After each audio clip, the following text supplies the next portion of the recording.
He showed his first-class ticket. She laughed like he was lost. That sound, sharp and dismissive, cut through the jet bridge like metal on glass. Heads turned. Passengers slowed. Before we continue, hit that like button and subscribe because what you're about to hear will leave you absolutely speechless. A black man with a boarding pass held steady in his hand, and a white flight attendant standing in his way, two figures locked in a silent battle that was about to explode. And then, the second blow, she tilted her head, narrowed her eyes and said the words that made the entire line shift in unease. "Sir, this seat is reserved. You must have made a mistake." But he hadn't made a mistake. He had paid more than $1,000 for that ticket. He had earned that seat with years of blood, sweat and overnight shifts in the ER. So why did she treat him like he was trespassing in a place where he didn't belong? Let me ask you, what would you do if someone laughed at your proof of belonging? Would you fight back right there, or would you stand frozen under the eyes of strangers, unsure if the room itself was already against you? Marcus Hall, a respected doctor from Atlanta, didn't come to the airport looking for a fight. He came exhausted, carrying the weight of 12 straight hours saving lives in a crowded emergency room. He hadn't even closed his eyes before driving to Hartsfield-Jackson, rushing to make this flight to New York City. He wasn't traveling for luxury. He wasn't chasing comfort. He was on his way to a medical conference, a chance to share his work, his research, his story. That's why he booked first class. Not because he needed champagne, not because he wanted to show off, but because he needed rest. A little peace after the chaos of saving strangers through the night. And more than that, because he could. Because he had earned it. But in that narrow tunnel between the gate and the plane, everything he had earned seemed invisible. The attendant scanned his boarding pass once, twice, then let her eyes drift up and down his body. Her expression hardened as though she was deciding something unspoken, something heavy. Passengers behind him began to murmur. He could feel their stares like heat against the back of his neck. He knew exactly what they were thinking. Did he really buy first class? Did the airline make a mistake? Does he even belong here? Marcus stayed calm. He spoke softly, his voice controlled. "This is my seat," he said, holding out the boarding pass again. "First class, seat 2A. Her answer came sharper this time, slicing away his dignity. "Sir, step aside. I don't want to repeat myself." She didn't say it loud, but she didn't need to. Everyone around could see what was happening. Everyone could hear the way her voice stripped him of authority. And that's the cruelest part of humiliation. It doesn't just make you feel small. It makes other people see you as small too. Another attendant walked up, whispered into her ear.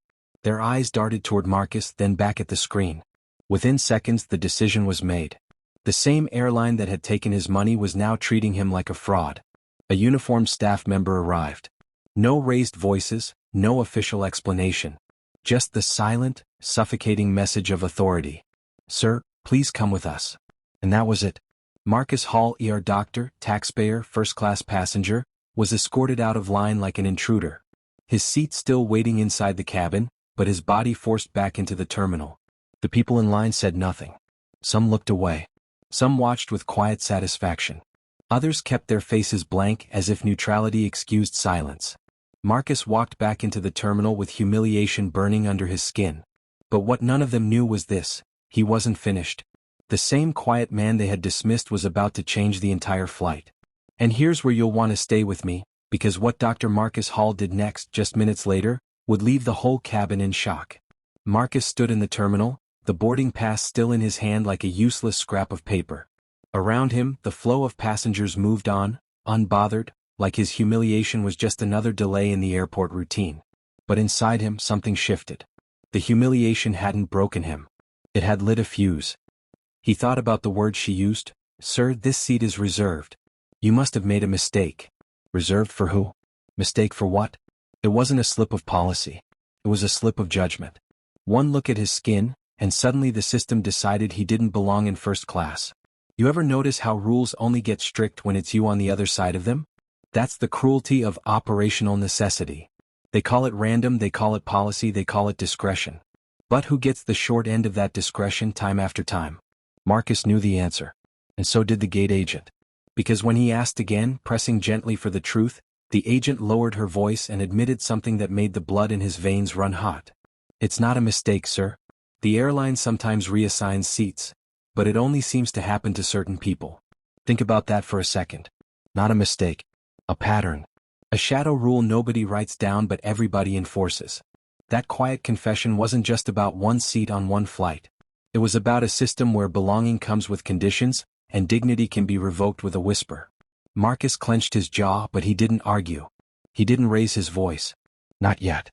Instead, he stepped back, phone in hand, and dialed a number. The sound of the dial tone steadied him, a reminder that his power wasn't gone, it was just hidden. People think rage always looks loud. But the most dangerous kind of rage is the silent kind. The kind where a man stands alone in a crowded terminal, humiliated, but already planning his next move.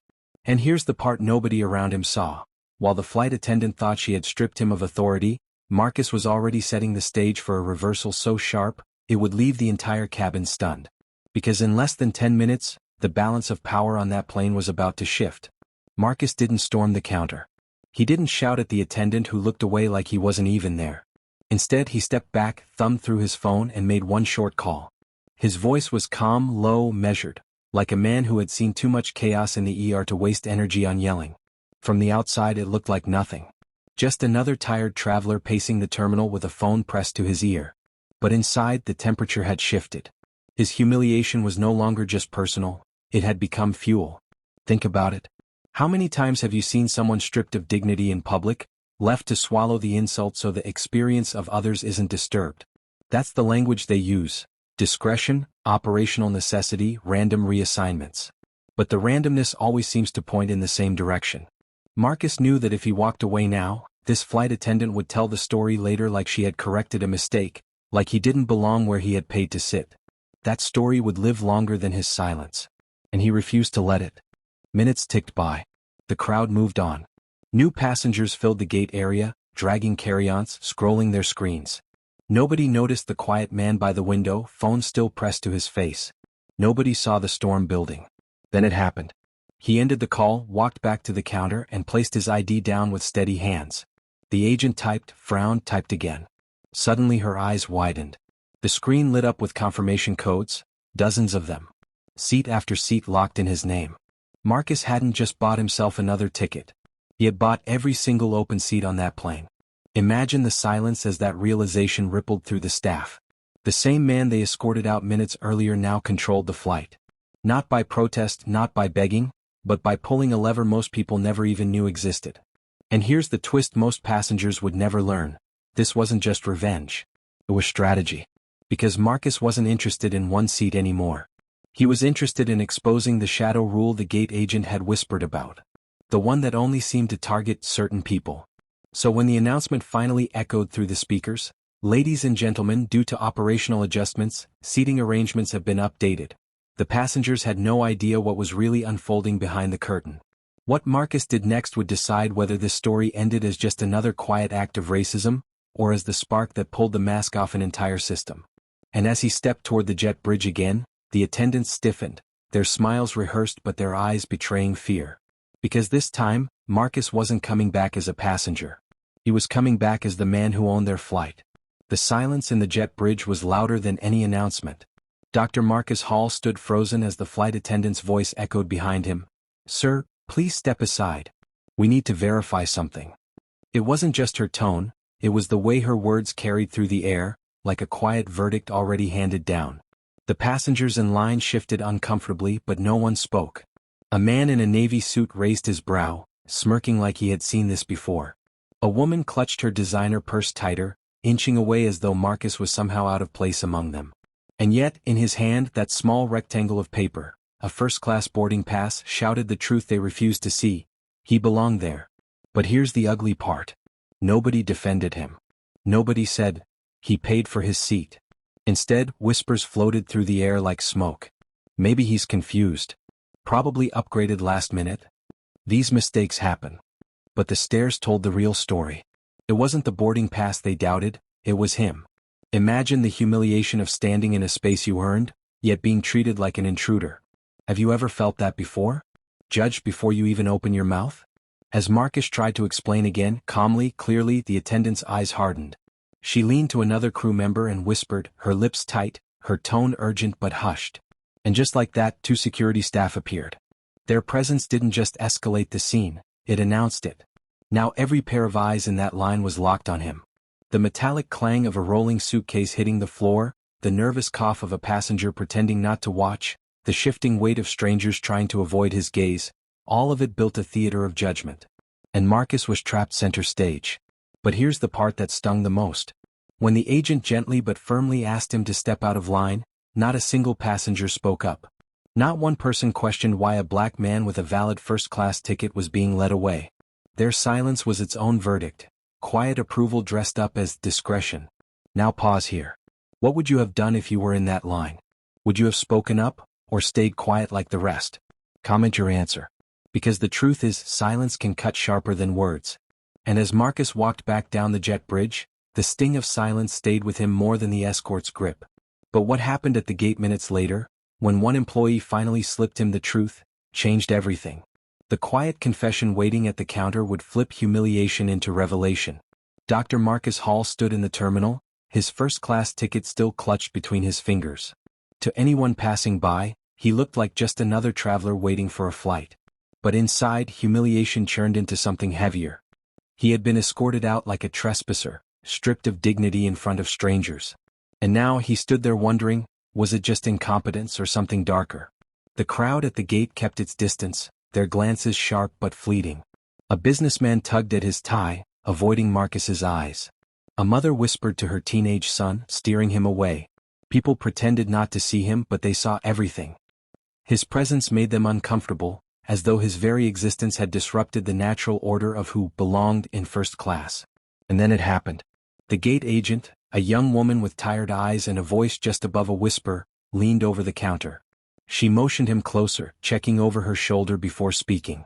"Sir," she said quietly, "it's not a mistake. Your seat was reassigned." Marcus frowned, his voice low but steady. "Reassigned? I paid for that seat. Why?" The agent swallowed, her eyes darting to the uniformed attendant nearby. "They call it operational necessity. Sometimes they move passengers around for experience, for discretion." She hesitated, her words careful, as if the air itself was listening. "But it only seems to happen to certain people." Those words cut deeper than the escort's grip. Certain people. In that moment, the truth was laid bare. This wasn't about logistics or random policies or airline discretion. His money didn't matter. His title didn't matter. His years of saving lives didn't matter. To them, he wasn't Dr. Hall, respected emergency physician. He was just another black man they believed didn't belong in first class. The realization burned. It wasn't incompetence. It was strategy dressed up as policy, prejudice hidden beneath the language of professionalism. He looked down at the boarding pass in his hand, the ink already smudged from his grip. That piece of paper was supposed to guarantee access, comfort, respect. But in this space, this elite, carefully guarded space, it was nothing more than a prop. And here's the hard truth. Silence was their weapon. If no one said it out loud, if everything was wrapped in words like discretion and necessity, then no one could be blamed. That's how racism hides in plain sight, not shouted but whispered. Marcus nodded slowly, his jaw tight. He didn't argue. He didn't raise his voice. Instead, he turned away from the counter and reached for his phone. His humiliation had turned into calculation. The crowd saw a man dialing a number. They didn't hear the quiet promise in his mind. If this system only respects power, then I'll show them power. But what he did in the next 10 minutes would flip the entire flight upside down. The call he made wasn't about a new seat, it was about control. Dr. Marcus Hall walked away from the counter, his phone already in hand. His face was calm, but his silence carried more weight than raised voices ever could. Passengers nearby noticed the way he paced, the way his tone was low and precise, almost surgical, like he was still in the ER commanding a team. He wasn't calling to complain. He wasn't begging for respect. He was moving pieces on a board they didn't even know existed. The gate area buzzed with ordinary noise, rolling suitcases, overhead announcements, children whining for snacks. But Marcus's call cut through it all. His words were simple: run it. All of it. Yes, this flight. Confirm in 10. The woman at the counter glanced nervously at him. She could feel something shifting even if she didn't understand it yet. That word, confirm, hung in the air like a warning bell. Think about this for a moment. When someone is humiliated, the usual response is anger, maybe an argument, maybe walking away. But Marcus wasn't playing that game. He wasn't raising his voice. He was raising the stakes. Passengers noticed. A man in a baseball cap whispered, "Who is this guy?" A teenager started recording on his phone, sensing the moment mattered.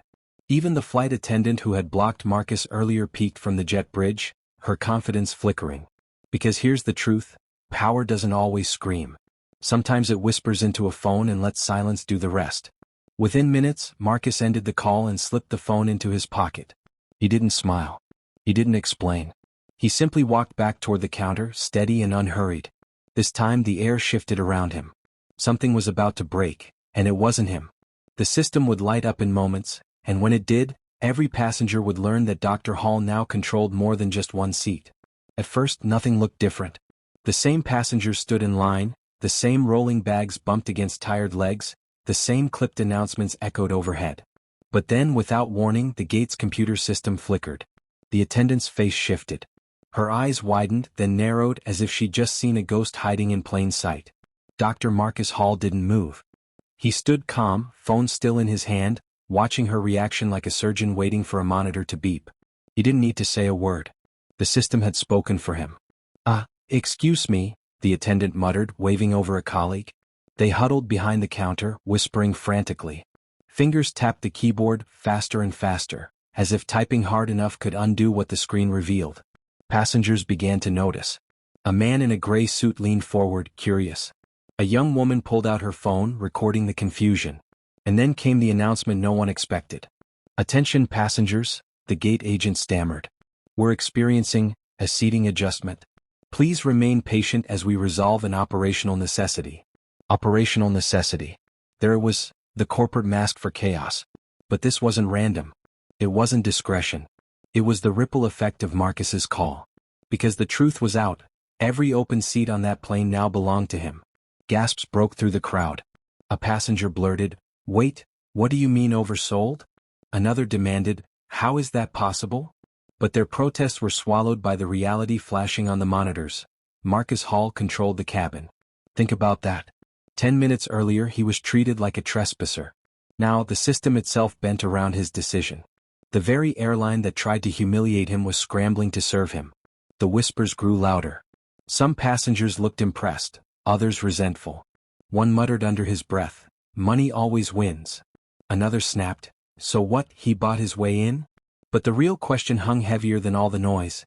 Why would a man spend that kind of money not just to reclaim a seat but to own the space that denied him? Marcus didn't explain. He didn't owe them an explanation. He simply stepped aside, letting the moment swell, his silence louder than any announcement. Because what came next wasn't just about money, it was about control. And control, once visible, was about to turn the entire boarding process into a spectacle no one would forget. He walked back to the counter with his phone pressed to his ear, calm but heavy, like a man carrying something the rest of the room couldn't see. Moments ago they had dismissed him like he was nothing. Now, every keystroke from the gate agent's computer told a different story. One by one, seats that didn't belong to anyone suddenly shifted into his name. His confirmation codes lit up the system in real time. At first, the attendant's face froze in confusion. Then came the panic. The airline had rules, procedures, things they liked to call operational necessities. But this wasn't in their script. Who walks in and buys out a cabin at once? More importantly, who dares to do it in the middle of being humiliated? Passengers nearby leaned closer, whispering. Some pulled out their phones, thinking this was just another overbooking drama. But when the announcement echoed across the terminal, "Ladies and gentlemen, we've had a last-minute update. Several seats are no longer available due to purchase changes." The words didn't land like normal airline jargon. They landed like a bomb. The attendants scrambled, double-checking their monitors. People in line gasped as they realized what had just happened. This wasn't a rich executive throwing money around for fun. This was the same man they had pushed aside minutes earlier. The same man who had been told his seat didn't exist. Now he held the keys to the very cabin that had rejected him. The symbolism was sharp, undeniable. His boarding pass, once used to push him out, had multiplied into a shield of access, an entire wall of seats that no one else could touch. It wasn't just about sitting down anymore. It was about showing everyone in that terminal who really had the power to belong. And yet Marcus didn't smile. He didn't gloat. He didn't even sit. He stood silently by the boarding door, his presence sharper than any words could cut. Every passenger that walked by felt it. The reversal, the tension, the unspoken reminder that this space, this luxury wasn't built for him but he had claimed it anyway. And here's the question that started buzzing in every corner of the terminal. If he had this kind of power, this kind of access, why hadn't he used it sooner? What exactly was he waiting for? Because Dr. Marcus Hall wasn't finished. He hadn't spent that money just to prove a point. He had bought the silence of an entire cabin, and he was about to use it. But use it for what? The air in the boarding area felt heavier now. Passengers who had once smirked at his removal were quiet, their eyes darting toward the tall figure standing near the boarding door. Dr. Marcus Hall didn't sit. He didn't argue. He simply stood there, phone still in his hand, like a man who had just shifted the balance of the entire room. Flight attendants whispered to each other, their corporate smiles cracking under pressure. The words they usually leaned on, discretion, random, operational necessity, sounded hollow now. Because this wasn't random. Everyone could see it. A black man, stripped of his seat in first class, had just taken them all back with one stroke of a card. People began to ask questions in hushed tones. Wait, did he just buy all those seats? Is that even allowed? Some passengers looked impressed. Others looked uneasy, as if his power disrupted something unspoken about how the system was supposed to work. And here's where the tension cut deepest. Marcus wasn't celebrating. He wasn't sipping champagne or flashing his wealth. He was silent, watchful. His stillness became its own kind of confrontation, louder than any argument could have been. Every person boarding that plane had to walk past him, past the man who had been told he didn't belong. Symbolism bled into every detail. The boarding pass, once a tool of humiliation, now glowed on every screen in his name. The reserved seats weren't reserved anymore. They were his. Even the jet bridge, a narrow passage meant to control the flow of bodies, now felt like his stage. But what unsettled people most wasn't the money. It was the question behind it. What? Why would a doctor spend thousands to own an entire cabin just to stand there? What did he know that they didn't? And here's the twist, he did know something. That purchase wasn't just about comfort or revenge. It was leverage. A lever against the very structure that had tried to push him out. One attendant, flustered and pale, leaned toward another and whispered words that carried farther than she realized. If he speaks to the press, this won't stop at first class. That's when the passengers understood. This wasn't about a seat anymore. It was about exposure. And just as boarding was about to close, a figure in uniform stepped out from the cockpit, scanning the crowd, walking straight toward Marcus. The cabin door swung open with a metallic hiss, and the chatter in the terminal softened. A man in uniform stepped out, navy jacket, gold stripes, the kind of authority people are trained to respect without question. The pilot. His eyes swept across the waiting area, then locked onto Marcus. Passengers straightened in their seats. Some whispered, "This just got serious." Others leaned forward, phones in hand, recording every move. The pilot didn't rush. He walked with measured steps, each one echoing the unspoken message. This was no longer just about boarding passes or gate agents. This was about control. When he stopped in front of Marcus, the silence grew sharp enough to cut through. His voice was low but firm, dripping with the corporate language airlines hide behind. "Sir, we've been informed of a disruption. For the safety and experience of all passengers, we may need to exercise discretion." Discretion. That word again. The same word used to block him from first class in the first place. The word that cloaked humiliation in policy. Marcus didn't flinch. He held the pilot's gaze, steady and unbroken. Around them, passengers shifted uncomfortably. They could feel it. The clash wasn't just about a seat anymore. It was about who had the right to stand in that space without apology. The pilot leaned closer, lowering his voice so only Marcus and those nearby could hear. "Operational necessity, sir. It would be easier for everyone if you took another flight." The passengers who caught that line gasped. Easier for everyone? Everyone except the man who had already paid, who had already been erased once before. Marcus's silence became its own weapon. He didn't argue. He didn't explain. He simply let the tension hang heavy in the air, forcing the pilot to wrestle with his own words. The weight of dozens of eyes, black, white, young, old, pressed on the space between them. One woman whispered sharply, "This isn't policy. This is prejudice." Her voice cracked the fragile shield the airline tried to hold up. People started murmuring louder, debating openly. Was the doctor being difficult? Or was he being erased again, this time with official stripes backing it up? And here's the sting. The pilot wasn't just a man. He was the symbol of authority on that plane. If even he chose to enforce the unspoken rules, what chance did Marcus really have? But then Marcus moved. Slowly. Calmly. He reached into his jacket pocket, pulled out his phone and tapped the screen. The glow lit his face as he said just 4 words into the receiver. "It's happening. Right now." The pilot froze. Passengers leaned in. What exactly was about to happen?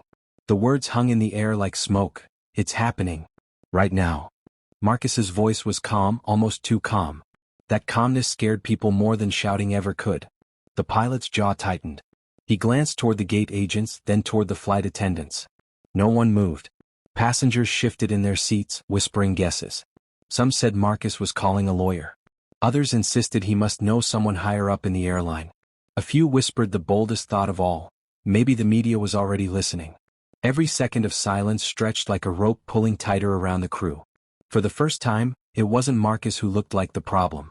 It was the airline. The attendant who had first blocked Marcus tried to regain control. She spoke to the crowd with a brittle smile. "Ladies and gentlemen, we appreciate your patience as we resolve a minor delay. This is just a random security check." Random. That word turned heads. People remembered how he had shown his first-class ticket, how he was told it didn't belong to him, how his seat was suddenly reserved. Random didn't fit anymore. Random sounded like a lie. One passenger stood up, her voice sharp. "Random? He bought the whole cabin. Who's the random one here? Him or you?" Murmurs erupted. Camera stayed up. The story was no longer private. It was public, alive, and multiplying. The pilot leaned in again, but his tone carried less authority now. "Sir, for the experience of everyone else, we ask that you cooperate." Experience. Another corporate shield.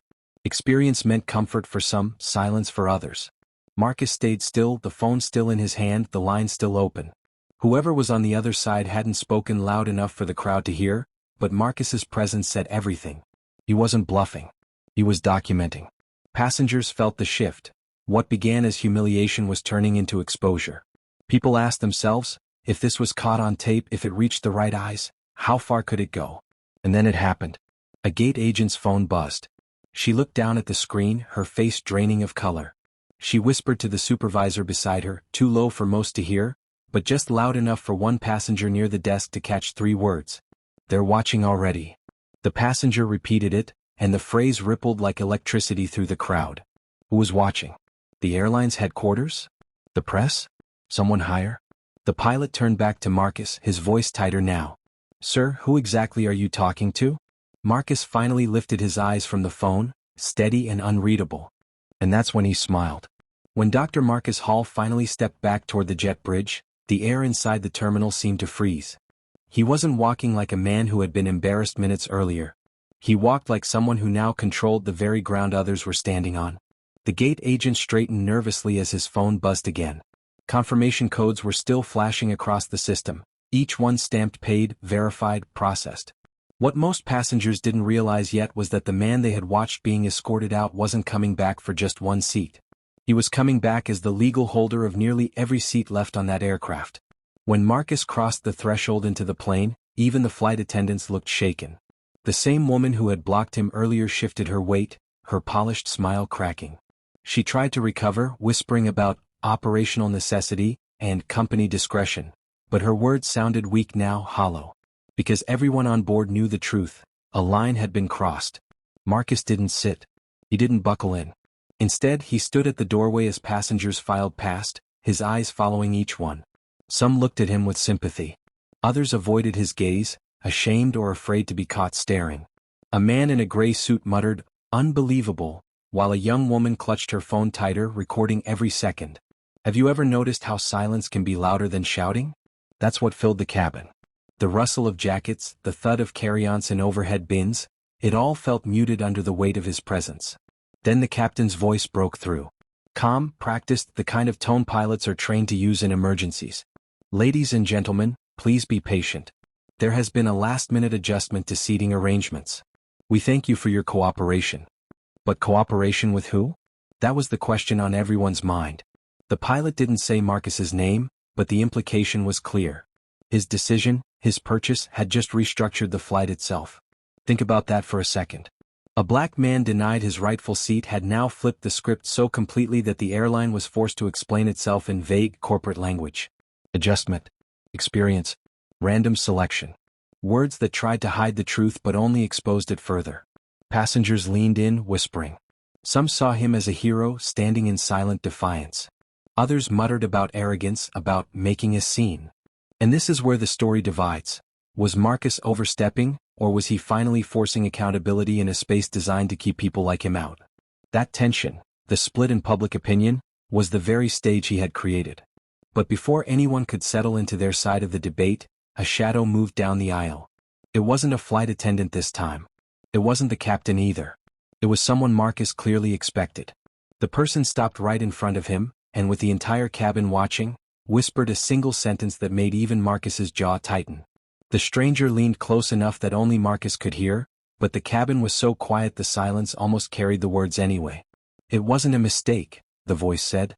They do this on purpose. Marcus didn't move, but his jaw tightened. The person, an off-duty employee, still wearing a jacket with the airline's insignia stitched faintly on the sleeve, went on. They call it operational necessity. But look closer. The passengers they reassign? It's never random. That word hung in the air, random. The one corporate shield the airline leaned on whenever passengers questioned decisions. And yet here it was, stripped bare, exposed as nothing more than a cover. Imagine being in that cabin, hearing the whispers start to spread. A woman in row 2 gasped. A man in row 3 muttered under his breath, "So it's true?" Phones lit up, screens recording, thumbs flying across keyboards. Because the story was no longer just about Marcus losing his seat, it was about a pattern. A system. The flight attendant who had blocked him earlier tried to regain control. "Ladies and gentlemen," she announced, her voice louder than necessary, "please focus on your travel experience. We assure you, all reassignments are standard procedure." But her words rang false, like metal striking hollow wood. Passengers weren't buying it. The off-duty employee had cracked something open. Now everyone was questioning. If these policies weren't random, then who decided? Who got to choose whose ticket counted and whose didn't? And why did the pattern always seem to point in the same direction? Marcus didn't need to say a word. His silence carried more weight than any speech. Standing there, he became living proof of the conspiracy unraveling in real time. The very act of buying out the cabin had forced the system into the light. But here's where it turned dangerous. The whisper hadn't just exposed an ugly truth, it had put Marcus in the crosshairs. If this reached the press, if this reached the public, the airline wouldn't just be embarrassed. They'd be exposed. And people in power don't stay quiet when their secrets are threatened. That's when the overhead chime rang. A curt announcement followed. Would Dr. Hall please step forward to the galley immediately? The entire cabin turned to watch. Was this an invitation to talk, or the setup for something far worse? The moment Marcus stepped into the galley, the door slid shut behind him. The hum of the cabin faded, replaced by the low buzz of machinery and the faint hiss of brewing coffee. But the air wasn't calm, it was charged, tight, almost suffocating.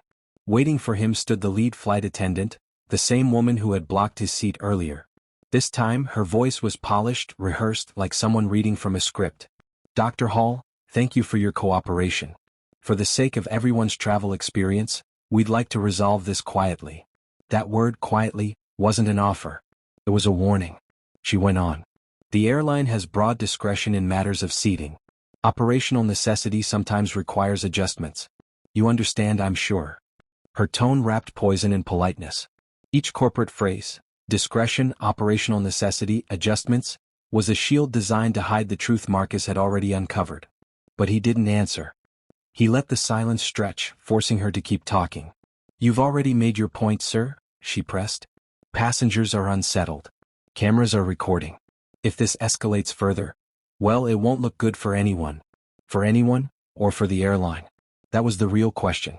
Imagine being in that moment, standing in the narrow galley, fluorescent lights buzzing above, every word hanging like a blade. It wasn't just about a seat anymore.